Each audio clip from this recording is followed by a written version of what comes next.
प्रार्थना के लिए कमर गर्दन सीधी करें, लंबा गहरा श्वास भरें, 3 बार ओम का उच्चारण और सहना वक्तु का पाठ करेंगे। श्वास भरें।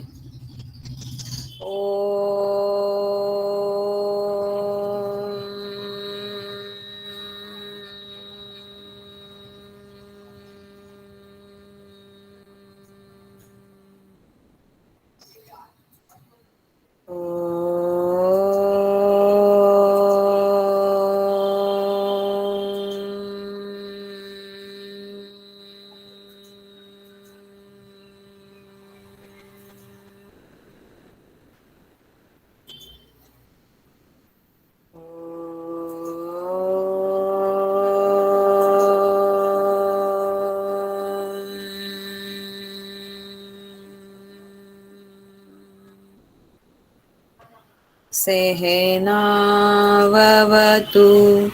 सहनौ भुनक्तु सह वीर्यं करवावहै तेजस्विनावधीतमस्तु मा विद्विषावहै।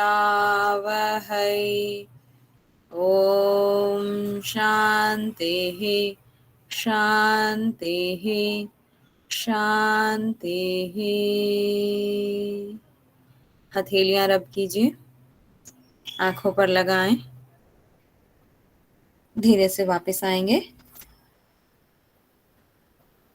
तो आज हमारी दूसरी क्लास है इसकी। एक बार स्टार्ट करने से पहले कंफर्म कर दीजिए आवाज वगैरह सब क्लियर है, स्क्रीन प्रेजेंट है?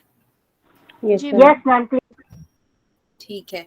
आप लोगों के कुछ प्रश्न रह गए थे और कुछ डाउट्स जो मुझे खुद आपको समझाने में आ रहे थे, 2 डाउट वो मैंने नोट करके रखे थे, वो क्लियर करने हैं और आप लोगों के प्रश्न पूछने हैं, उसके बाद आगे बढ़ना है। तो आप प्रश्न अगर आपने नोट कर रखे हैं तो प्रश्नों को लास्ट में लूं मैं और अभी कंटिन्यू करें क्योंकि बहुत लंबा टॉपिक है। बोलिए। जी चलेगा। ओके, जो डाउट्स मेरी तरफ से मुझे लग रहा था कि मैं आपको और क्लियर करूं वो मैं पहले बता देती हूँ, उसके बाद आगे बढ़ती हूँ। हो सकता है उसके बाद आपके डाउट भी कम हो जाए। तो एक तो बताती हूँ मैं आपको। एक चीज मुझे बाद में लगा कि एक मिसिंग है कुछ, थोड़ा सा और इसको एलैबोरेट करना चाहिए था। वो एक श्लोक था फर्स्ट चैप्टर का, सेकंड श्लोक था। ये मुझे लग रहा था कि ये मैंने एलैबोरेट तो किया पर मुझे लगा शायद और करना चाहिए इसको, तो एक बार बता देती हूँ। तो स्वामी जो सॉरी ये श्रीनिवास योगी जी जो थे, इन्होंने किन किन शास्त्रों का अध्ययन किया हुआ था, किस किस विद्या में ये पारंगत थे, ये अपने मुख से इन्होंने इस पुस्तक में खुद अपने बारे में बताया है। तो इन्होंने वेद का अध्ययन किया हुआ था, वेदांत का मतलब इन शास्त्रों का, वेद शास्त्रों का, और वेदांत यानी कि उपनिषद होते हैं अपने, उनका इनको अच्छा ज्ञान था। और फणिपति रचिते मतलब फणिपति मूल शब्द जो फणिपति है वो पातंजल योग दर्शन के लिए यूज किया जाता है, फणिपति दर्शन। तो फणिपति का मतलब पातंजल दर्शन को इन्होंने पढ़ा हुआ था। और शब्द शास्त्र मतलब व्याकरण का अच्छा ज्ञान था। स्वशास्त्रे जो शब्द आया है यहाँ पर इस श्लोक में, लास्ट वर्ड जो है स्वशास्त्रे, इसका मतलब है कि इसके 2 अर्थ निकलते हैं। एक तो स्वशास्त्र का मतलब ये हुआ कि श्रीनिवास जी अपने शास्त्र के बारे में बात कर रहे हैं, और अपने शास्त्र उनके कौन से थे? योग शास्त्र, मतलब वो योग के बारे में पुस्तक लिख रहे हैं, अपना शास्त्र उनका योग पर है, तो योग शास्त्र की बात हो सकती है। दूसरा, किसी किसी पुस्तक में कमेंट्री में ऐसा भी आता है कि स्वर शास्त्र की बात है यहाँ पर। ठीक है, तो 2 मत है यहाँ पर। और तंत्र योग का ज्ञान है। और प्राभाकरीय, इसको तो मैंने कल अच्छे से बताया था आपको। मीमांसा की 2 शाखाएं थी, एक कुमारिल भट्ट हुए थे और एक प्रभाकर गुरु हुए थे। तो जो प्रभाकर गुरु थे वो नाम गुरु है लेकिन वो गुरु नहीं थे, कुमारिल भट्ट गुरु थे और प्रभाकर गुरु जो है वो उनके शिष्य थे। तो ये आगे चलकर जो मीमांसा जो है 2 भागों में बट गया था। कुमारिल भट्ट वाले भाट मीमांसक कहलाए और प्रभाकरीय वाले ये प्रभाकरीय मीमांसक कहलाए। तो जो यहाँ पर इस श्लोक में प्रभाकरीय लिखने का अर्थ हमें स्पष्ट मालूम होता है कि ये जो श्रीनिवास योगी थे वो प्रभाकरीय मीमांसक उनकी शाखा को फॉलो करते थे, ठीक है। और कणभुग विहिते जो शब्द लिखा है ये कणाद जी का जो ग्रंथ है, इसलिए आया है कणभुग, ठीक है। कणभुग से हमें यहाँ पर वैशेषिक दर्शन हमें यहाँ पर व्याख्या में दिया हुआ नीचे, लेकिन हम अगर भूल जाएं और हमारे पास सिर्फ श्लोक दिया हो तो कणभुग शब्द से कणाद को याद रखिएगा, और कणाद जी का वैशेषिक है। और जो वैशेषिक दर्शन है इसको आपने पहले भी अभी बहुत सारी क्लासेस हुई हैं उनमें पढ़ा जरूर होगा कि वैशेषिक दर्शन को यानी कि कणाद जी को जो है औलुक्य ऋषि का पुत्र होने के कारण इसको उनके दर्शन को औलुक्य दर्शन भी कहते हैं, या कुछ लोग इसका उल्लू से भी मतलब निकालते हैं कि उल्लू से भी उल्लूक दर्शन भी इसको कहा जाता है वैशेषिक दर्शन को, ठीक है। तो कुछ भी नाम दे करके एग्जाम में पूछ सकते हैं, इसको खास तौर पे ध्यान रखिएगा।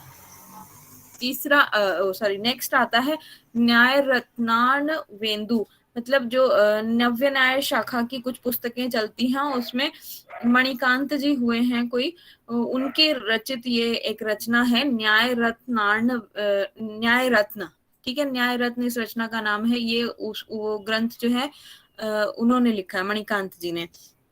और फिर सांख्य की बात की है, और सारस्वतीय सारस्वतीय मतलब ये भी एक पुस्तक श्रृंखला में आती है। अनुभूति स्वरूपा नाम के एक लेखक हुए हैं, आचार्य हुए हैं, उनकी ये रचना है सारस्वतीय। अगर रचनाकारों के नाम याद रख सकें तो ज्यादा अच्छा है, आप नोट्स में जरूर नोट डाउन कीजिएगा, ठीक है।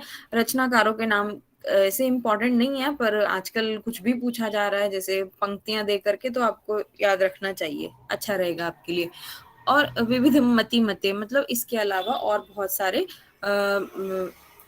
मतों को उन्होंने रचनाओं को पढ़ा है, जिनमें एक है तत्व चिंता मणिज्ञ, ये है गंगेश उपाध्याय का है ये रचना, इसका भी नाम याद रखिएगा। तत्व चिंतामणि बहुत पॉपुलर है ये, इसका भी इनको ज्ञान था, ठीक है। और श्रीमद ज्योतिर्विदग्रे सरवर तनुजो राजते श्रीनिवासा, मतलब श्रीनिवास के पुत्र, तनुज मतलब पुत्र थे, जो इनको इन चीजों के बारे में नॉलेज थी, ठीक है। ये एक मुझे था कि मैं एक्सप्लेन करूं आपको और अच्छे से, ये वाला हो गया। और दूसरा, आप लय के प्रकारों में काफी डाउट आ रहा था कि वो 1.5 करोड़ है या 1.25 करोड़ है, सपाद का आपने मुझे यहाँ पर एक्सप्लेन जो मैं कर रही थी, तो आपने बोला था गूगल पे सर्च करके सपाद का मतलब सवा होता है, वो आपकी बात बिल्कुल सही है, 1.25 करोड़ होता है। लेकिन ये देखिए 1 मिनट, ये 17 है ना, मैंने आपको स्टार्टिंग में ये वाला पेज दिखाया था कि ये वाली बुक सबसे ऑथेंटिक है, ठीक है। और इसी बुक में जो कमेंट्री लिखी है उसके हिसाब से मैंने आपको बताया था 1.25 करोड़ नहीं 1.5 करोड़ मानेंगे। और इस पुस्तक में क्या लिखा है ये भी मैं आपको एक दिखा देती हूँ।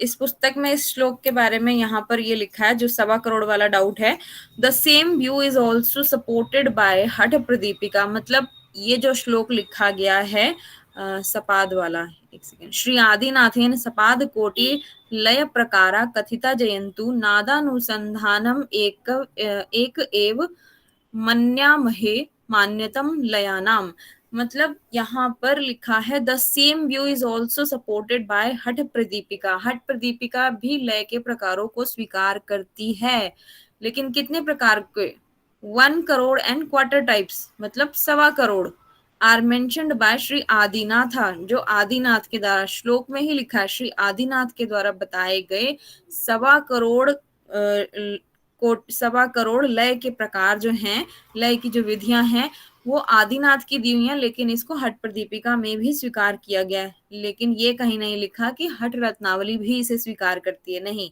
हठ रत्नावली वाले जो थे वो ऊपर उन्होंने बता दिए, श्लोक की जो एक्सप्लेनेशन है यहाँ पर क्लियर दी हुई है, वो जो हिंदी वाली हम पढ़ रहे हैं उसमें काफी मिस्टेक्स हैं, इसलिए मैं आपको समझाते हुए चल रही हूँ कि मिस्टेक्स जो हैं, इसलिए आप गौर से अपने नोट्स को बनाएं ताकि आपको दोबारा जब रिवीजन करनी हो तो कोई कंफ्यूजन ना रहे, मैंने 1.25 करोड़ क्यों नहीं बताए थे, 1.5 करोड़ क्यों बताए थे, यहाँ पर आपको क्लियर पता चल गया।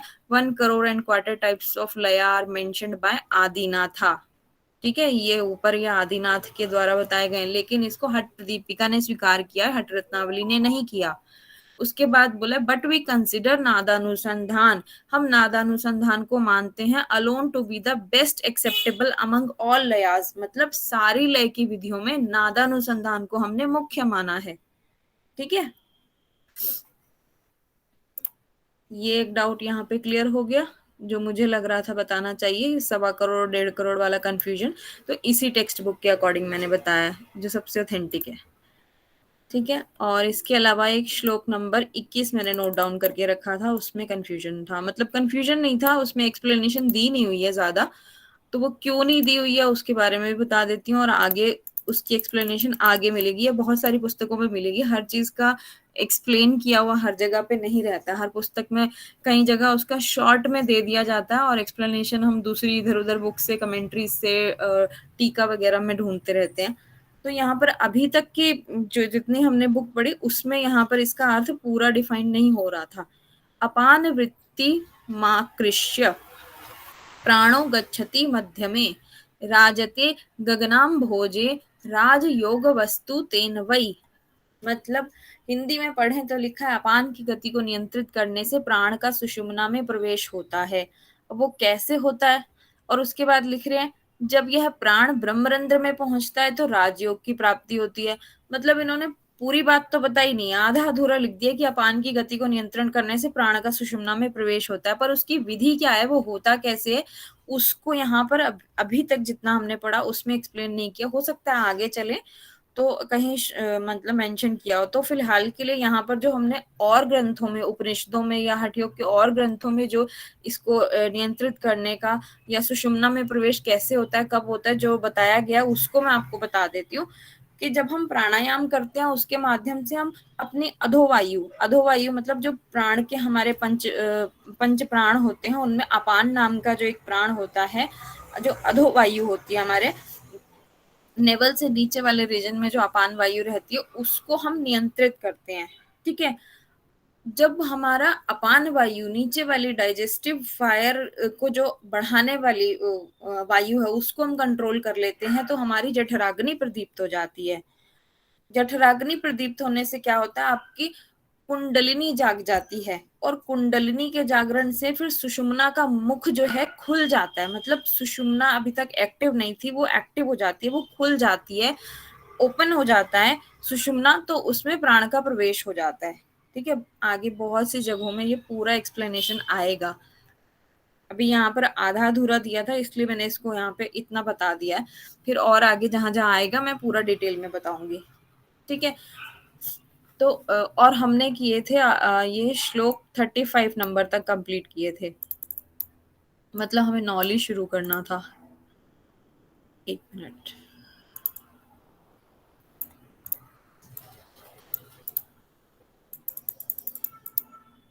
ये 35 तक हमारा हुआ था, इसको थोड़ा सा मैं पीछे से और करा देती हूँ। नॉली जहां से शुरू होता है, अथ नौली 33 नंबर हमारा श्लोक है। साचा नौलीर द्विधा, मतलब द्विधा का मतलब दो, प्रोक्ता भारी चैकांतरा भिदा, भारी स्यात् बाह्य रूपेण जायन्ते अंत वस्तु सा तथा, मतलब बाह्य और अंतरा नाम की दो प्रकार की नौली हैं, नौली द्विविधा, नौली दो प्रकार की हैं, भारी चैकांतरा, भारी और अंतरा। ठीक है, श्लोक में दिया है, और उसके बाद बाह्य नौली बाहरी है, और जब भारी नौली, यहाँ जो श्लोक में शब्द दिया हम भारी ये यूज करेंगे, जो हिंदी में दिया है वो बाह्य दिया है लेकिन उसको हम बाह्य नाम नहीं दे रहे हैं, ऑथेंटिक वर्ड भारी है श्लोक के अकॉर्डिंग। भारी का मतलब बाहरी वाली है, और अंतर वाली जो अंतरा का मतलब है अंदर वाली, आंतरिक है। ठीक है, नेक्स्ट है, एक सेकेंड,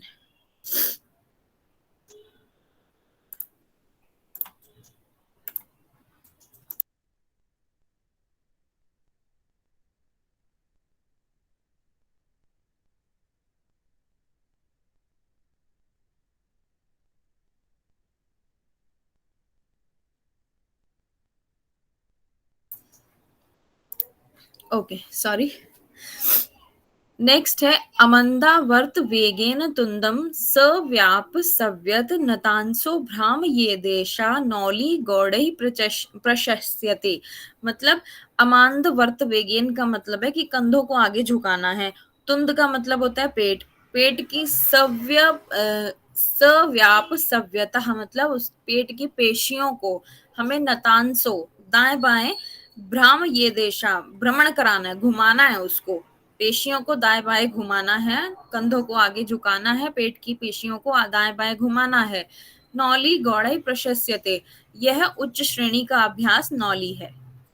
गौड़ई का मतलब उच्च अभ्यास, उच्च श्रेणी का। अब आगे देखते हैं तुंदाग्नि। तुंदाग्नि का मतलब जठराग्नि। तुंदाग्नि संदीपन पाचन आदि संदीपिका आनंद करी सदैव अशेष दोषामया शोषिणी। दोष की बात कर रहे हैं, त्रिदोष। च हठ क्रिया मौली मौलिरियम, इसको ध्यान रखना है। मौली का मतलब होता है ताज, हठ क्रियाओं का ताज। च नौली, हठ क्रियाओं का ताज है नौली। ठीक है, ये लाभ दिए नौली के। यह नौली हठ क्रियाओं का ताज है जो कि जठराग्नि को प्रदीप्त करती है। तुंदाग्नि लिखा है ना, वही जठराग्नि को प्रदीप्त करती है। पाचन आदि संदीपिका, पाचन शक्ति में सुधार लाती है। आनंद करी मतलब तंदुरुस्ती का आभास कराती है। और अशेष दोषामय शोषणी, त्रिदोष आदि सभी दोषों को दूर करती है। ठीक है, नेक्स्ट बढ़ते हैं। अथ अंतरा, अभी तक जो बता रहे थे वो बाह्य नौली का पार्ट था, अब वो अथ अंतरा मतलब बोल रहे हैं कि अब अंतरा नौली के बारे में चर्चा कर रहे हैं। इसमें खास बात ध्यान रखने की ये है, हठ प्रदीपिका से जो कि डिफरेंट है और घेरंड संहिता से भी डिफरेंट है। इसमें ईड़या और पिंगलिया जो दो टिकमार्क किए, मैंने इन शब्दों का यूज किया, ये और कहीं नहीं मिलेगा आपको, हठ रत्नावली में मिलेगा ये, इसलिए इसका इंपॉर्टेंट पॉइंट है याद रखने वाला। ईड़या वर्त वेगेन तथा पिंगलया पुनः उभाभ्याम, उभ का मतलब होता है दो, भ्राम ये चैव हयांतरा कीर्तिता मया। मतलब प्रथम ईड़ा, इसको तेजी से घुमाव देना है और फिर पिंगला को, मतलब क्रम से दोनों को करना है। पहले ईड़ा को तेजी से गति का घुमाव देना है, फिर पिंगला से तेज गति का घुमाव करना है।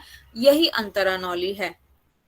मतलब कहने का ये हुआ, जो हमने बाह्य नौली का प्रकार पढ़ा था उसमें तो सिर्फ दाएं बाएं घुमाने को बोला था, जो आपने अभी पीछे वाली स्लाइड में पढ़ा। लेकिन अब जो अंतरा की बात कर रहे हैं तो अंतरा में भी घुमाना है। मतलब अंतरा में दोनों में घुमाने वाला पार्ट तो है ही, लेकिन इसमें अंतरा में और क्या जुड़ गया, ईड़ा और पिंगला वाला पार्ट जुड़ गया। प्रथम तो ईड़ा से गति का घुमाव करना है, फिर पिंगला से तेज गति का घुमाव करना है। दाएं बाएं की बात नहीं की है यहाँ पर, लेकिन उसको अंदर की तरफ घुमाना है। घुमाना उसमें भी था बाह्य वाली में, मतलब जब नौली एक तो हम सेंटर वाली करते हैं, सेंटर में हम गोल गोल चलाते हैं। आप जब नौली करते होंगे तो ध्यान होगा आपको, एक तो गोल गोल अंदर की तरफ घुमा रहे हैं, वो अंतरा नौली बोल रहे हैं। और जो लेफ्ट और राइट निकालते हैं हम, उसको बोल रहे हैं कि वो वाली बाह्य वाली है। लेकिन ईड़ा और पिंगला शब्द का यूज अंतरा नौली में किया। वो कैसे करते हैं, ईड़ा पिंगला तो प्राणायाम में यूज होता है, इसमें नॉस्ट्रल से यूज करते हैं हम।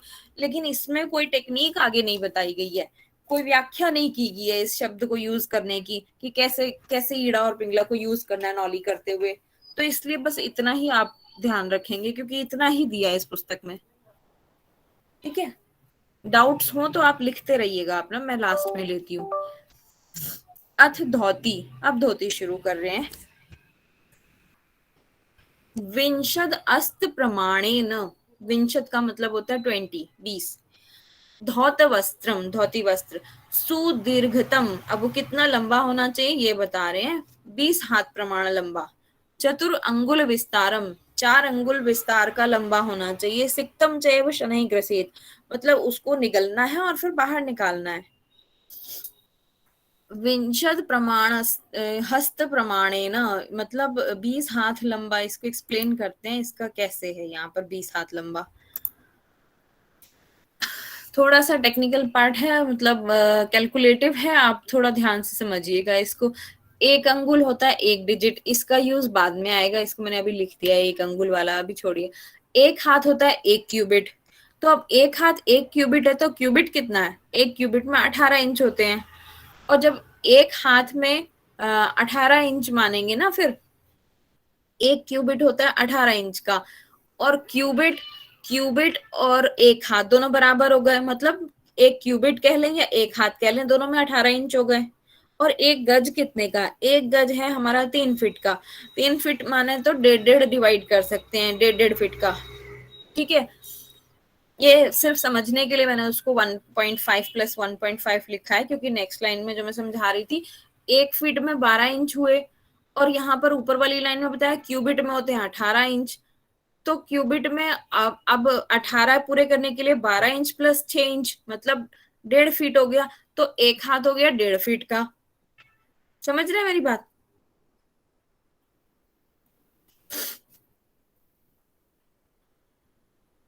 कुछ रिस्पॉन्स नहीं आ रहा। मैम ये पूछा जा सकता है क्या? हाँ बिल्कुल पूछा जा सकता है, इसीलिए मैं करा रही हूँ, इसलिए आपको चीजें ये याद होनी चाहिए। फीट में तो पूछा ही जा सकता है, ठीक है, इंच का ठीक है फिर मैम। भी नहीं कह रही, फीट तो फिर भी पूछा जा सकता है। ठीक है, 1 फीट में हो गए 12 इंच, तो एक हाथ में होते हैं 18, मतलब 12 प्लस 6 18, तो एक हाथ हमारा हो गया 1.5 फीट का। ठीक है, 1 फीट में 12 इंच है, तो आधे फीट में 6 इंच हुए, तो एक प्लस आधा मतलब 1.5 फीट। 1.5 फीट का हमारा ये माना जाता है एक हाथ। तो 20 हाथ यहाँ पर बोला है हमारे श्लोक में, तो 20 को हम 1.5 गुना कर देंगे, 30 फीट हो जाएगा। 1.5 फीट से गुना कर देंगे ना, जी मैम। जैसे। हाँ, तो ये भी हो गया हमारा 30 फीट। अगर गज में पूछ लिया तो 30 फीट हमारा हो गया 10 गज। कैसे? क्योंकि 30 फीट का मतलब हमने ऊपर पढ़ा था, एक गज में होते हैं 3 फीट, तो 30 फीट कितने हुए? 10 गज। ठीक है, जी याद मैम ठीक। रखना चाहिए, याद रखना चाहिए आपको, ये चीजें पूछी जा सकती हैं। और फिर इतने में भी हम अगर छोटी सी चीज ध्यान नहीं रखेंगे और हमारा एक क्वेश्चन मिस हो गया तो अफसोस करेंगे ना, इसलिए छोटा सा याद रख लेते हैं। नेक्स्ट है, ततः प्रत्यहरेश्च तद अभ्यासात धौति रुच्यते, दिने दिने ततः कुर्यात् जठराग्नि प्रवर्धते। मतलब इसके बाद क्या है, निरंतर अभ्यास करना है हमें धौती का। उससे क्या मिलेगा? फायदे बता रखे हैं धौती के इन दोनों श्लोक में। नेक्स्ट, एक तो व्यक्ति को निपुणता प्राप्त होगी, और दूसरा धौती से जठराग्नि बढ़ेगी। अब जो आगे वाले श्लोक में जो फायदे बताए हैं वो तो सेम हठ प्रदीपिका में भी हैं, लेकिन ये जो ऊपर वाला 38 नंबर में बता रहा है जठराग्नि प्रदीप, ये वाला धोती का जो लाभ जो है हठ प्रदीपिका में नहीं है, इसलिए ये वाला खास तौर से याद रखना। आगे वाले में जो सारा है वो पूरा श्लोक श्लोक हठ प्रदीपिका में भी है। कास श्वास प्लीह कुष्ठम कफ रोगाश्च विंशति, विंशति मतलब 20, धौती कर्म प्रभावेन धावन्त्येव न संशय, धावन्त्य मतलब भागना, भाग जाते हैं। कौन कौन से रोग? कास श्वास प्लीह कुष्ठम, धौती के अभ्यास से, कास मतलब खांसी, श्वास मतलब दमा की बीमारी, अस्थमा टाइप से, प्लीहा मतलब स्प्लीन, और कुष्ठ हो गया आपका चमड़ी का रोग, स्किन डिसीजेस बोलते हैं जिसको। और 20 प्रकार के कफ रोग, कफ रोगाश्च विंशति, 20 प्रकार के कफ रोग, ये सारे धोती कर्म के प्रभाव से भाग जाते हैं, दूर हो जाते हैं। ठीक है, अथ नेति कर्म, अब नेति का स्टार्ट कर दिया इन्होंने। ये यहाँ पर एक इंपॉर्टेंट बात है जो हाईलाइट किया मैंने, आखु पुच्छ कार निभम। यहाँ पर बोला है आखु पुच्छ कार निभम सूत्रम सुस्निग्ध निर्मितम षड वितस्तम वितस्तिमितम सूत्रम नेति सूत्रस्य लक्षणम। नेति का सूत्र कैसा होना चाहिए ये लक्षण दिया हुआ है, और ये इंपॉर्टेंट है बहुत।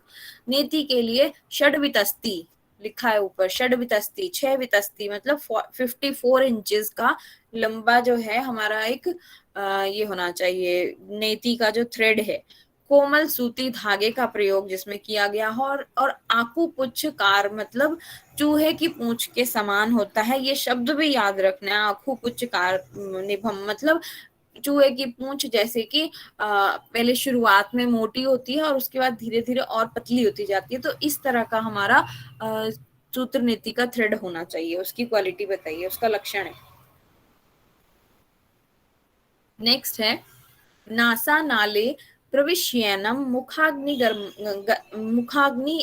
सॉरी मुखा निर्गमयेत, मुख से बाहर निकालना है। क्रमात् सूत्र स्यांतम प्रबद्धवा तु भ्रामरे नासा नालयो हो।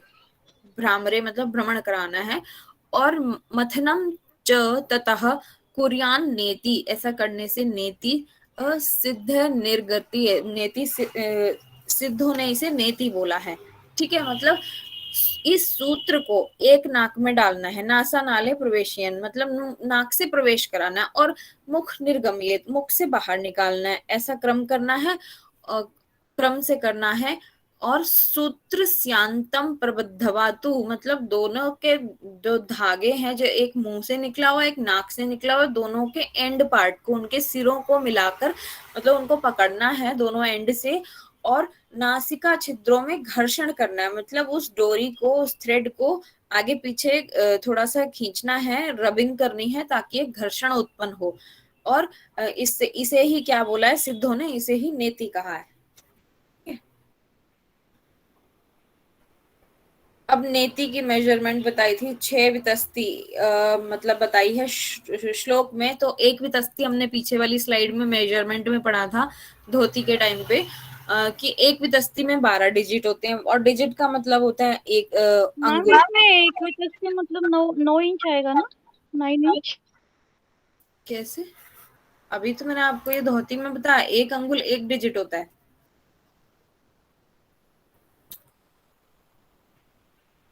एक वितस्ती में होते हैं 12 डिजिट, तो 6 वितस्ती में हो गए 6 गुना 12 72 अंगुल। 9 इंच वाला मैंने नहीं मैम बताया आपको। अभी जो बोलिए। 40 नंबर वाला जो आपने बताया था ना श्लोक, कौन सा? ये? हाँ, 40, हाँ, तो इसमें 54 इंच कैसे होगा फिर? 6 वितस्ती बोला है ना, तो अगर एक वितस्ती 12 हो सकता, 12 अंगुल है क्या वो, या इंच है? अंगुल है। ओके ओके मैम, सॉरी, ठीक है, फिर ठीक है, ओके।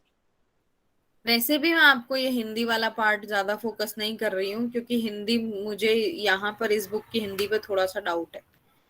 जी ठीक जी है, मैम। इसलिए मैं तो आपको श्लोक से पढ़ा रही हूँ, और इसीलिए अगर कोई लाइन ठीक लग भी रही है तो मैंने उसमें अंडरलाइन कर दिया, अदरवाइज मुझे हिंदी इसकी ज्यादा ठीक लग नहीं रही है। अथ नेतिकर्म, नेतिकर्म के बारे में हमने सूत्र की इसकी पढ़ ली है, लक्षण कैसे होने चाहिए इसको बता दिया है, टेक्निक की इसको एक नाक से डालना है और फिर मुंह से बाहर निकालना है, उसको घर्षण करना है और उसके बाद निकाल देना है, तो इसको इसको नेति बोला है। इसका मेजरमेंट बता दिया, 6 वितस्ती बोला है, तो 6 वितस्ती कैसे हुआ, 1 वितस्ती में 12 डिजिट या 12 अंगुल होते हैं, तो 6 गुना 12 72 अंगुल हो गया इसका। ठीक है। कपाल शोधिनी कार्या दिव्य दृष्टि प्रदायिनी जत्रु अर्ध्व जात रोगघ्नि जायते नेतिरुत्तमा। जत्रु जात रोग मतलब होते हैं गर्दन से ऊपर के, जो हमारे ईएनटी डिसऑर्डर होते हैं, आंख नाक कान के, सॉरी, गला हो गया आपका, आंख नाक हो गया, ये डिसऑर्डर्स जो होते हैं इसको बोलते हैं जत्रु अर्ध, मतलब गर्दन से ऊपर के। कपाल शोधनी, यह उत्तम अभ्यास अग्र साइनस को साफ करता है, मतलब हमारे जो फ्रंटल रीजन होता है, कपाल मतलब फ्रंटल साइनस जो होते हैं हमारे माथे पे और चीक्स के थोड़ा सा ऊपर वाली पोजीशन होती है, और नाक के आसपास जो हमारे साइनस पॉइंट्स होते हैं उनको ये क्लिंस करता है, उनको साफ करता है। और कार्य दिव्य दिव्य दृष्टि प्रदायिनी, तीव्र नेत्र ज्योति प्रदान करता है, नेति करने से हमें दिव्य ज्योति प्रदान होती है। ठीक है, हमारा आईसाइट ठीक होती है और ईएनटी डिसऑर्डर दूर होते हैं। ठीक है, ये लाभ बताए हैं। अथ बस्ती, अब बस्ती के बारे में बता रहे हैं, बस्ती क्या है।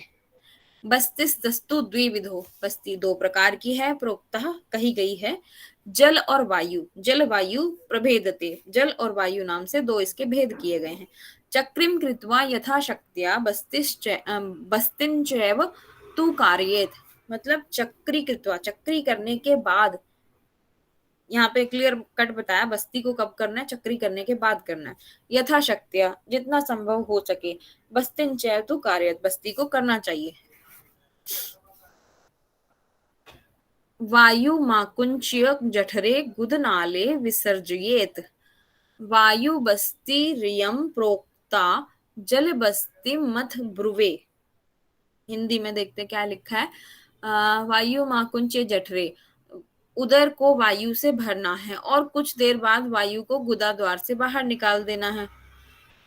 ये तो वायु बसती है, क्योंकि यहाँ पे वायु से कर रहे हैं हम, एनस से, एनल रीजन से हम वायु को भर रहे हैं, सॉरी उदर को वायु से भरना है।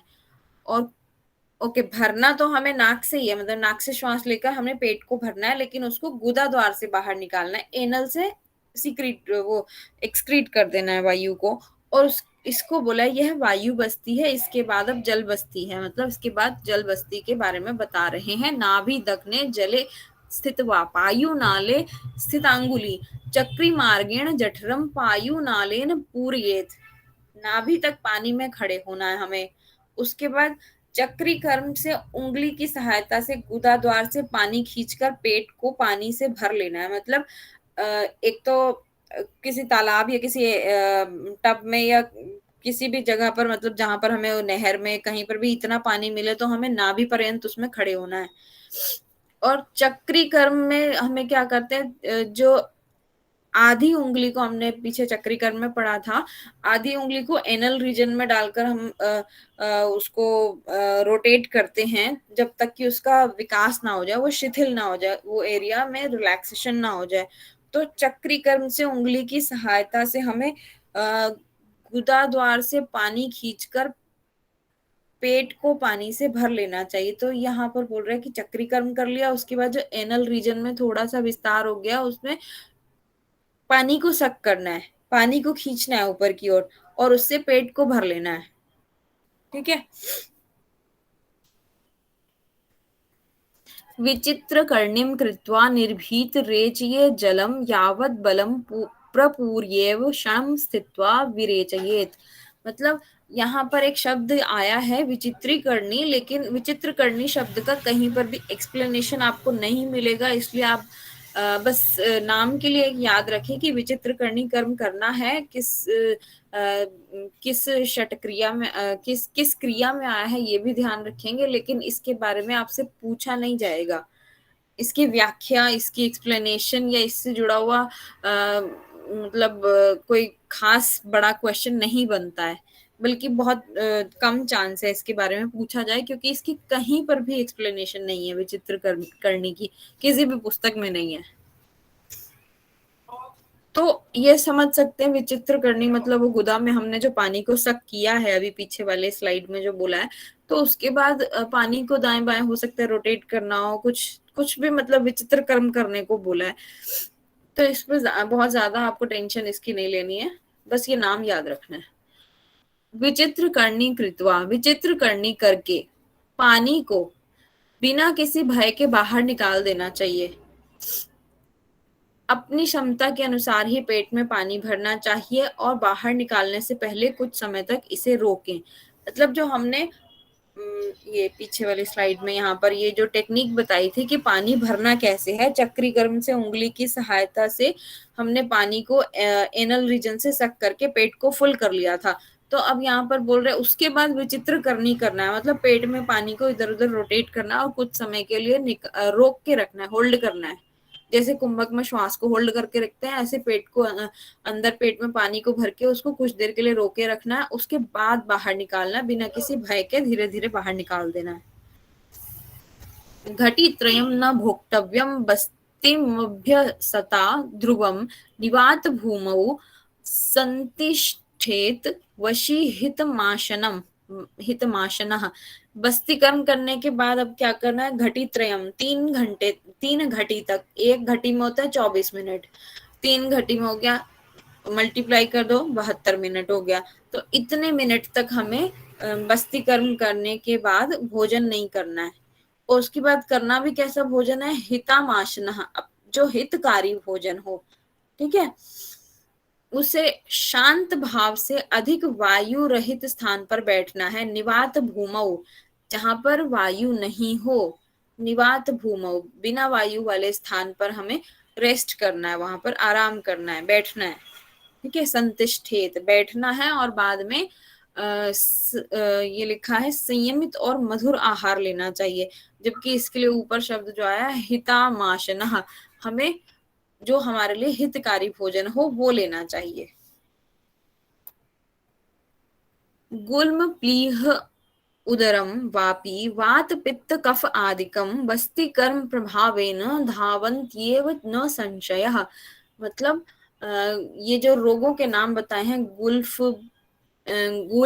प्लीह और उदर, मतलब गुल्म का होता है स्प्लीन, गुल्म का मतलब होता है वायु गोला जो पेट में गैस वगैरह बनती है, प्लीहा हो गया आपका स्प्लीन, उदर हो गया पेट से जुड़ा, और वात पित्त कफ आदि दोष हो गए। बस्ती कर्म के प्रभाव से ये सब दूर हो जाते हैं, भाग जाते हैं। ठीक है। धात्वेन्द्रियान्तः कर्ण प्रसादम दद्यांच कांति दहन प्रदीप्तम अशेष दोषो अपचयम निहान याद अभ्यस्यमानम जलबस्ती कर्म। जलबस्ती कर्म के बारे में बोल रहे हैं कि उसके अभ्यास से क्या होता है, स्फूर्ति आती है, स्फूर्तिदायक है, ये हमारे लिए पुष्टिदायक है और अंगों को संतुलित करने वाला है। धाविंत्री इंद्रियांतः मतलब इंद्रियों को, अंगों को संतुलित करने वाला। कर्ण प्रसादम जो हमारे मतलब हमें स्फूर्ति प्रदान करता है, कांति लाता है, शोभा लाता है। और दहन प्रदीप्तिम अग्नि जो है, पाचन अग्नि को बढ़ाता है। एक तो क्या हो गया, पाचन शक्ति को बढ़ा रहा है, और दूसरा अंगों को संतुलित करने का काम कर रहा है। अशेष दोषोपचयम, इसके बाद क्या कर रहा है, जो दोष है हमारे, त्रिदोष होते हैं, उनको दूर करते हैं। निहान निहान याद अभ्यमानम जल बस्ती कर्म। जल बस्ती का अभ्यास हमें क्या क्या फायदे दे रहा है, स्फूर्ति प्रदान कर रहा है, पुष्टि प्रदान कर रहा है, अंगों को संतुलित कर रहा है, पाचन शक्ति को बढ़ा रहा है, और जीर्ण रोगों को पूर्ण रूप से समाप्त कर रहा है। अशेष दोषो अपचयम, जो कि जीर्ण रोग हैं उनको दूर कर रहा है, समाप्त कर रहा है, और शरीर को आभा प्रदान कर रहा है, मतलब दहन प्रदीप्त कर रहा है, हमारे शरीर को आभा दे रहा है। ठीक है। अब हो जीर्ण गया, रोग क्या होते हैं? सॉरी, जीर्ण रोग क्या होते हैं? पुराने रोग क्या? हाँ हाँ, बहुत पुराने होते हैं। ठीक है। अथ हट प्रदीपिका कार मते, मतलब हट प्रदीपिका कार यानी स्वात्माराम जी का क्या मत है वो बता रहे हैं। नाभि दग्न जले पायुम न्यस्त नालोत्कटासनः आधारा कुंचनम कुर्यात का पालम बस्ती कर्म तत्। ये ज्यादा इंपॉर्टेंट नहीं है, स्वात्माराम जी ने क्या बताया बस्ती के बारे में उसी को यहाँ पे बोला है इन्होंने दोबारा से। हट प्रदीपिका के लेखक के अनुसार यानी स्वात्माराम जी के अनुसार नाभि तक जल में उत्कट आसन लगाकर गुदा में एक नली प्रविष्ट करानी है। अभी तक जो हमने यहाँ पर हट रत्नावली में पढ़ा उसमें क्या, नाभि पर्यंत खड़े हो जाना और फिर गुदा द्वार से, एनल से हमें पानी को सक करके पेट भरना है। लेकिन हट प्रदीपिका में क्या कह रहे हैं कि उत्कट आसन लगाना है, खड़े नहीं होना है, और गुदा द्वार में एक नली का प्रवेश कराना है, उससे जल को ऊपर की ओर खींचना है। डिफरेंस दोनों का समझिए, इसमें खड़े रहना है और हट प्रदीपिका में उत्कट आसन लगाना है, उसमें एनल से पानी डायरेक्ट सक करना है और इसमें नली लगा के करना है हट प्रदीपिका में। ठीक है, यह बस्ती कर्म है किसके अनुसार, हट प्रदीपिका के अनुसार ये वाला। अब गजकर्णी, गजकर्णी का वर्णन वैसे तो हट प्रदीपिका में आता है लेकिन वो षट कर्मों में नहीं आता है, तो इसलिए हम वहां पर ज्यादा प्रश्न उसके बारे में पूछा नहीं जाता। लेकिन यहाँ पर क्लियर अष्ट कर्मों में आता है इसका वर्णन, इसलिए यहाँ पर ये इंपॉर्टेंट हो जाता है। उदरगत पदार्थ मुदमंती पवनम अपान मुदीर्य कंठनाले क्रम परिचय तस्तु वायु मार्गे गजकर्णीति निगद्यते हठज्ञ। मतलब हिंदी क्या कह रहा है, निरंतर अभ्यास के द्वारा वायु गमन करने पर निरंतर नियंत्रण स्थापित करके योगी अपान वायु को ऊपर उठाकर वमन क्रिया द्वारा पेट में मौजूद पदार्थों को बाहर निकाल देवे, और हठ विद्या के ज्ञानियों ने इसे गजकर्णी कहा है। मतलब इसमें क्या कर रहे हैं हम, एक उल्टी ही करनी है। पहले क्या कर रहे हैं, पानी को वायु पर नियंत्रण करना है। एक तो बोला निरंतर अभ्यास मतलब रेगुलर प्रैक्टिस करनी है। उदरगत पदार्थ, पेट के अंदर जो भी पदार्थ हैं उनको बाहर निकालना है। कैसे निकालना है, पवन अपान मतलब जो वायु है, वायु गमन पर नियंत्रण स्थापित करके योगी को वायु को ऊपर उठाकर वमन क्रिया मतलब जो नीचे अधोवायु है उसको कंट्रोल करना है और ऊपर उठाना है और हमें वॉमिट करना है। पेट में मौजूद पदार्थों को बाहर निकाल देना, मतलब सीधा सीधा सिंपल वॉमिट कर देना है। अर्थ विद्या के ज्ञानियों ने इसे गज करनी बोला है। यहाँ पर तो अभी गज करनी है, आगे एक महागज करनी भी आएगा। यहाँ तो खाली पेट करना होता है, महागज करनी में खाना खा के करना होता है। उसमें कुछ कुछ चीजें स्पेसिफिक बताई जाती हैं आपको क्या क्या खा के करना है, वो भी आगे आएगा इसमें।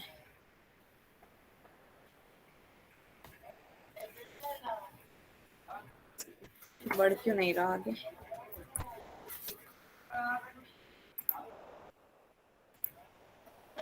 ओके, आई थिंक स्टॉप करूं क्या? क्वेश्चंस हैं आपके तो मैं लेती हूँ,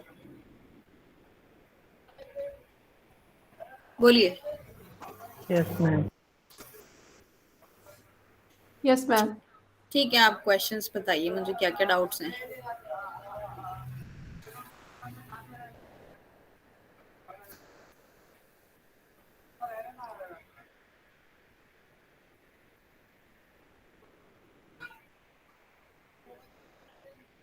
कोई डाउट नहीं है किसी का? मैम ये कल 30 नंबर के श्लोक में बताया था, चक्री कर्म के अभ्यास के ये बताए हैं, तो उसमें अर्श रोग की समस्या दूर होती है, इसका मीनिंग नहीं अर्श रोग मीन्स क्या होते हैं? पाइल्स की बीमारी, ये मूल व्याधि गुल्म रोगों। ठीक है, हाँ ठीक है, आप थैंक यू। म्यूट कीजिए। मूल व्याधि गुल्म रोगो नश्यत्र महोदरः, मतलब मूल व्याधि का मतलब हो गया आपका एनल रीजन से जुड़े हुए जितनी बीमारियां होती हैं, अर्श रोग। गुल्म रोग होते हैं आपके प्लीहा से जुड़े बीमारियां, और महोदर मतलब पेट से जुड़ी हुई। ठीक है, इस प्रकार की आप म्यूट कीजिए, तो एक बार बोल रही हूँ ना मैं। प्लीहा के रोग दूर हो गए, उदर के रोग, पाइल्स वाली बीमारियां, एनल के रोग मतलब अर्श सिर्फ यहाँ पर हिंदी में लिखा है, उसको मत देखिए। मूल व्याधि को समझिए। मूल व्याधि मतलब आपका एनल रीजन जो होता है उससे जुड़ी हुई सारी बीमारियां, और सिर्फ अर्श रोग ही नहीं, यहाँ पर फिशर, फिस्टुला, पाइल्स ये सब आ जाता है। ठीक है, इस तरह की समस्या दूर होती है, और जठराग्नि प्रदीप्त होती है। बोलिए आप। मैम उसमें धोती का लंबाई जो 30 फीट बतलाया है इसमें।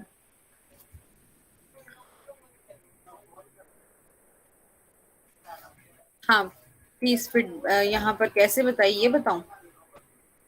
नहीं, 30 फीट लंबा है, और चौड़ा कितना? यहाँ पर चतुर अंगुल विस्तारम लिखा है ना, 4 अंगुल चौड़ा। ओके ओके, 4 अंगुल चौड़ा और 30 फीट लंबा। जी, 30 फीट वाला ओके पूरा मैम। विज्ञान ये यहाँ पर मैंने समझाया था आपको कैसे है 30 फीट। Yes ma'am. और कोई प्रश्न? मैम ये नौली का जो 2 प्रकार है वो थोड़ा फिर से बता देंगे? जी, नौली द्विविधा, 2 प्रकार की है, भारी और चेकांतरा। भारी और अंतरा। भारी का मतलब होता है बाहरी, और अंतरा मतलब आंतरिक। ठीक है, अब जो बाहरी वाला पार्ट है उसके बारे में तो यहाँ पर नाम नहीं लिखा, पर उन्होंने स्टार्ट कर दिया बताना, और उसके लाभ बताए हैं। अंतरा वाली बताते हुए उन्होंने जरूर बताया कि अब अंतरा शुरू कर रहे हैं। तो ठीक है, इससे पहले का जो वर्णन है उसको हम बाहरी नौली का ही मान के चलेंगे। तो लिखा है अमंदा वर्त वेगेन, कंधों को आगे झुकाना है। तुंदम सव्य पसव्यतः, मतलब हमें पेट की पेशियों को दाएं बाएं घुमाना है, उनको आवर्त देना, मतलब उसको घुमाना है अंदर, और तेजी से करनी है ये क्रिया। इसको उच्च श्रेणी अभ्यास कहा है, क्योंकि नौली गौड़ई प्रशस्यते, ये शब्द लिखा है गौड़ई, ये श्रेष्ठ अभ्यास के लिए, मतलब उच्च श्रेणी की क्रिया के लिए यूज किया है यहाँ पर। ठीक है, और तुंदाग्नि संदीपनम, ये इसके लाभ बताए हैं। तुंदाग्नि मतलब जठराग्नि, इससे प्रदीप्त होती है, पाचन आदि रोग दूर होते हैं, और आनंद करी मतलब ये हमें आनंद प्रदान कराने वाली, तंदुरुस्ती का आभास कराने वाली है, और अशेष दोष मया शोषिणी मतलब त्रिदोष आदि दोषों को दूर करने वाली है। हठ मौली क्रिया, हठ मौली शब्द जो है मैंने हाईलाइट इसलिए किया क्योंकि ये एग्जाम पॉइंट ऑफ व्यू से मोस्ट मोस्ट इम्पॉर्टेंट है। इसको हठ क्रियाओं का ताज बोला है। ध्यान रखिएगा षट क्रियाओं का नहीं, यहाँ पर हठ क्रिया शब्द लिखा है, ठीक है, क्योंकि यहाँ पर अष्ट क्रियाएं हैं, षट क्रियाएं नहीं है। तो हठ क्रिया, हठ क्रियाओं में कहीं पर भी हठ क्रियाएं कितनी भी आती हो, कहीं 6 आती है, कहीं 8 आती हैं, सब में ये मौली है। मतलब मौली का मतलब होता है ताज। तो ये जो हठ क्रियाओं में नौली जो है वो ताज है, ये बताया। अब अंतरा नौली के बारे में बता रहे हैं कि ईड़िया वर्त वेगेन तथा पिंगला पुनः, ईड़ा से और फिर पिंगला से दोनों को भ्रमण कराना है, घुमाना है। हयांतरा, यही अंतरा कही गई है। मतलब इसमें ईड़ा और पिंगला के बारे में खास तौर से फोकस किया है, जो कि और किसी पुस्तक में नहीं मिलेगा, इसलिए यहाँ पर ये आपके लिए इम्पोर्टेंट हो जाता है, ध्यान रखना। ईड़ा पिंगला की टेक्निक नहीं समझाई गई है, कैसे उसका यूज करना है, नॉस्ट्रिल से किस तरह से नौली को घुमाना है और नॉस्ट्रिल का भी यूज करना है, ये सब कुछ नहीं बताया गया, इसलिए बस नाम याद रखने हैं, ठीक है। ईड़ा, प्रथम ईड़ा से तेज गति का घुमाव करना है, फिर पिंगला से उभाभ्याम मतलब दोनों को घुमाना है, ठीक है। भ्राम ये घुमाना है, इसी को अंतरा नौली बोला है। और बोलिए प्रश्न।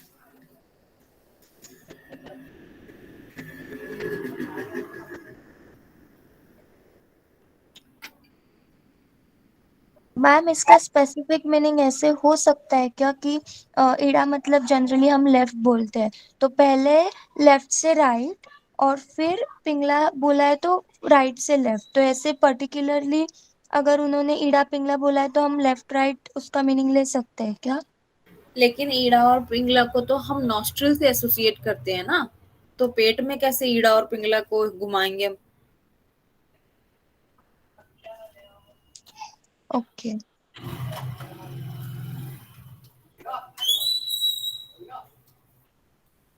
और कोई प्रश्न? फिर ये समझ में नहीं आया प्रियंका जी, कौन सा? ईड़ा हाँ, पिंगला ये घुमाएंगे ईड़ा कैसे? पिंगला मैं बता तो रही हूँ, इसके बारे में कुछ दिया ही नहीं है, सिर्फ इतना ही दिया हुआ है इस श्लोक की, कहीं और कमेंट्री में भी, कहीं आपको टीका में भी इसका नहीं दिया गया है। इसलिए मैंने बोला आपको पहले कि ये शब्द सिर्फ याद रखिएगा, ये और कहीं नहीं ये।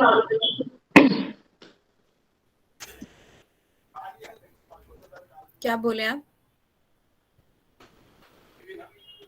It's somewhere like, the rotation, right? Both the sides from left, both the sides, left and right. जी, रोटेशन है। Quick rotation, like, yeah. यहाँ पर Yeah. लेफ्ट एंड राइट शब्द नहीं यूज किया गया ना, दाएं बाएं ऐसा नहीं बोला है, वो सर्कल जो No. करते हैं वो घुमाना है No, but yeah, when it comes to Ida and Pingala, so quick rotation on both the sides. You can consider Ida and Pingala as a left and right, both the side. It is Called not Antara, mentioned right? actually. We can't say according to ourselves. It is not mentioned anywhere.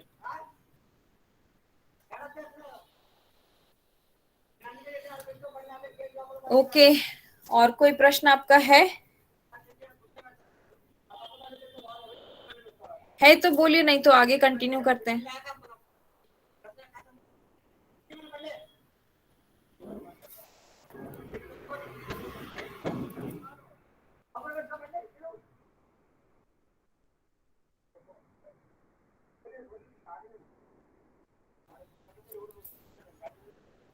ये 52 श्लोक से हमें करना था।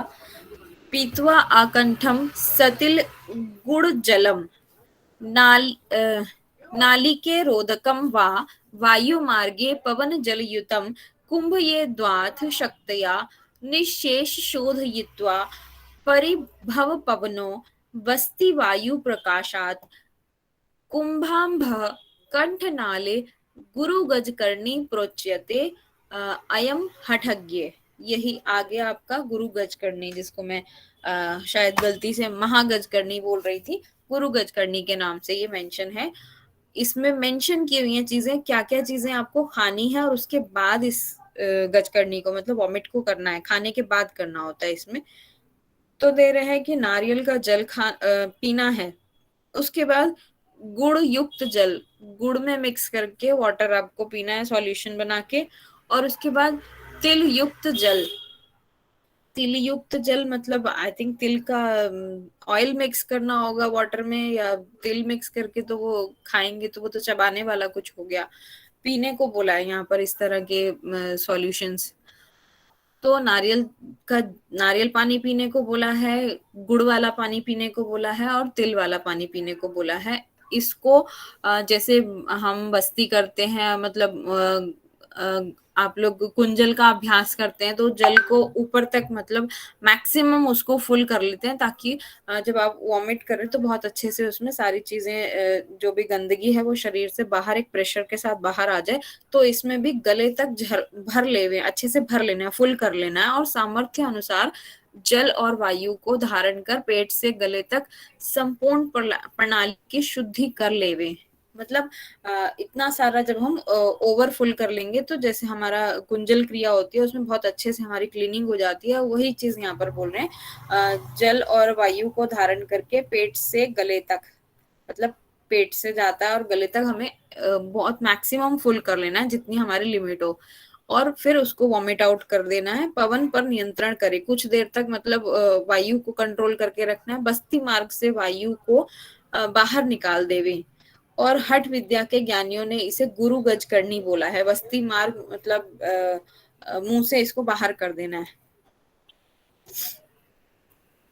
ठीक है, यही गुरु गज करनी बोली है। यथैव गज यूथा नाम राजते राजकुंजर, ये इंपॉर्टेंट है शब्द राजकुंजर, मैंने अभी हाईलाइट नहीं किया हुआ।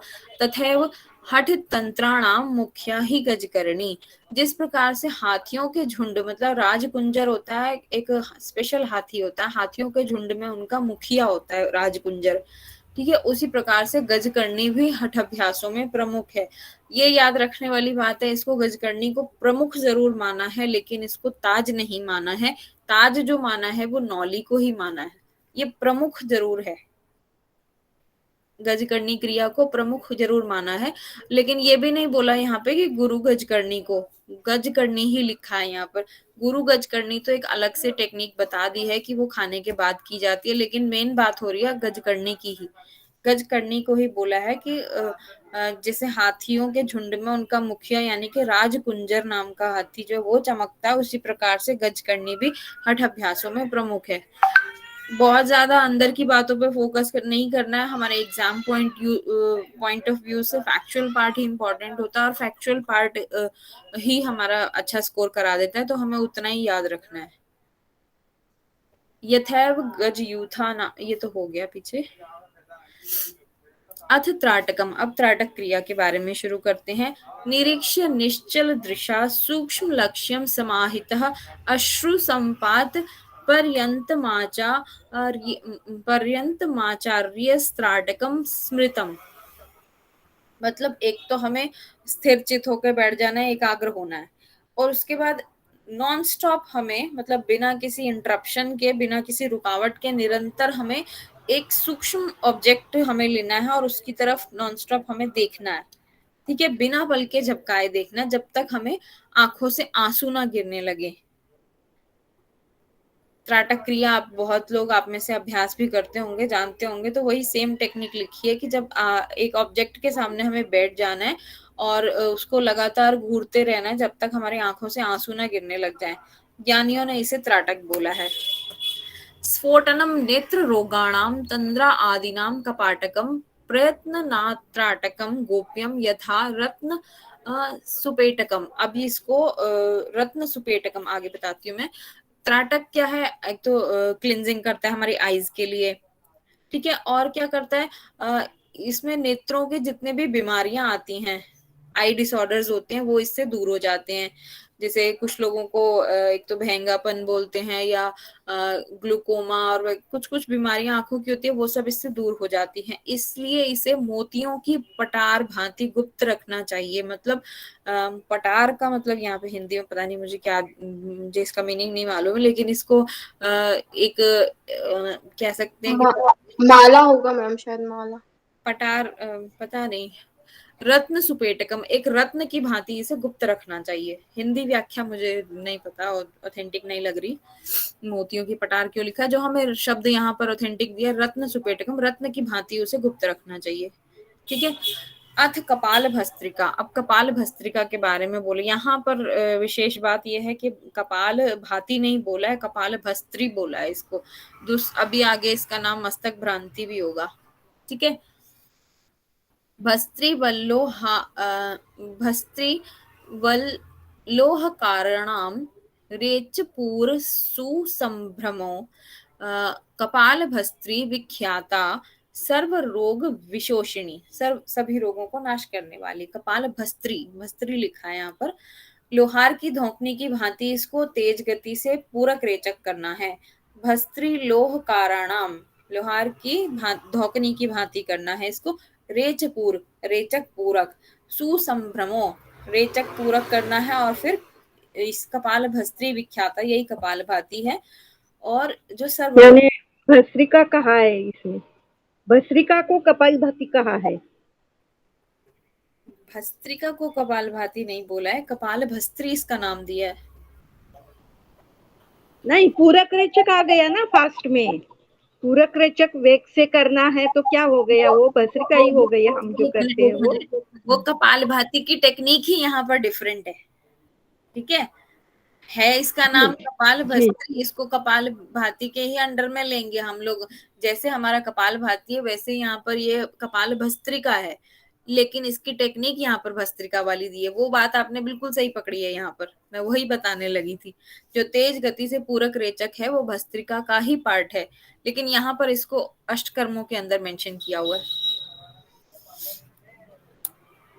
कपालम भ्रामयेत सव्यम अपसव्य सव्यम तु वेगतः रेच पूरक योगेन कपाल भस्त्री उच्यते। अब क्या करना है, कपाल भ्राम मतलब कपाल भस्त्री किसको बोला है उसकी डेफिनेशन बोल रहे हैं दोबारा से एक बार, अथवा करके, कि मतलब दूसरी वाली डेफिनेशन जो हम लोग करते हैं जो उससे डिफरेंट ही है यहाँ पर ये टेक्निक। पूरक रेचक करते हुए सिर को तेज गति से दाएं बाएं घुमाना है, यह कपाल भस्त्री है। अब ऐसी वाली भस्त्री का हम लोग नॉर्मल जो करते हैं उस वैसी नहीं है, यहाँ पर टेक्निक, दोनों टेक्निक डिफरेंट दी हुई है, पहले वाली और ये जो अथवा करके दी हुई है।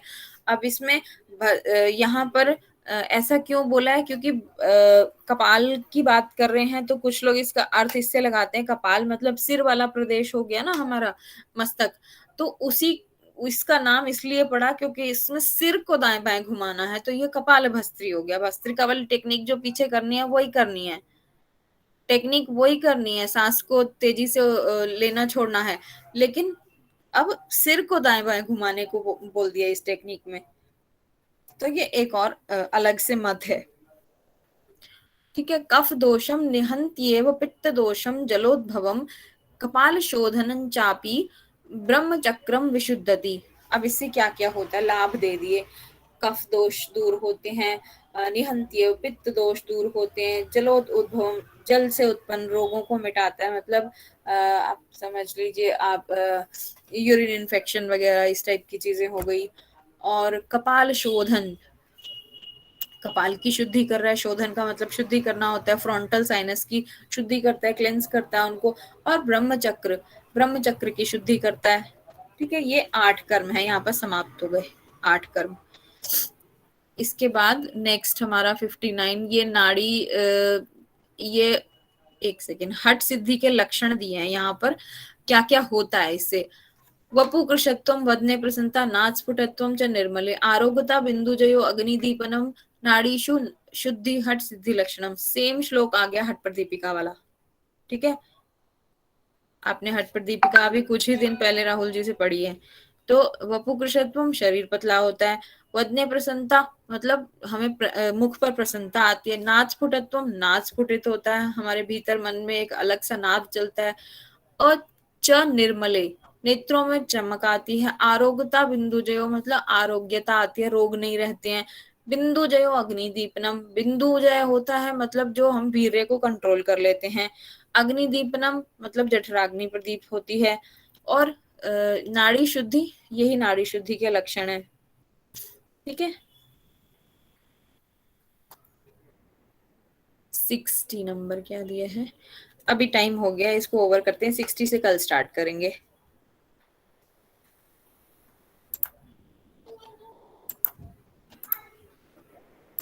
मैम एक डाउट था।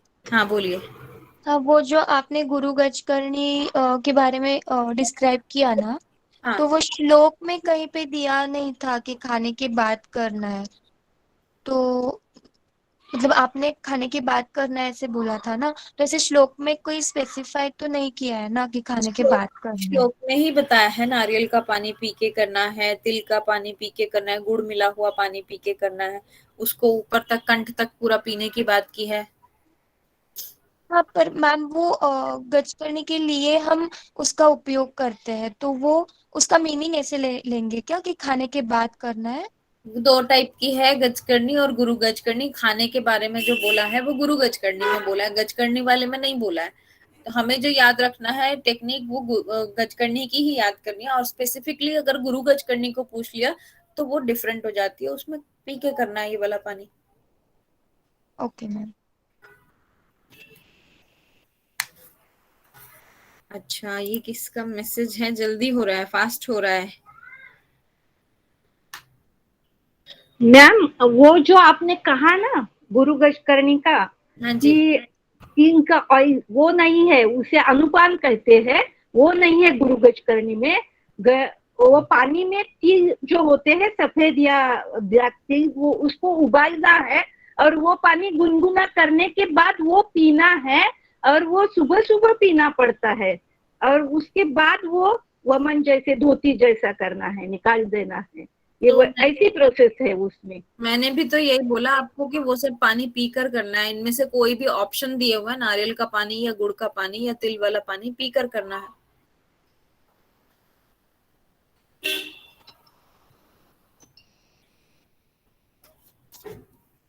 चलिए वाइंड अप करें, शांति पाठ करें। मुझे एक कमेंट आया दूसरा कि थोड़ा फास्ट हो रहा है।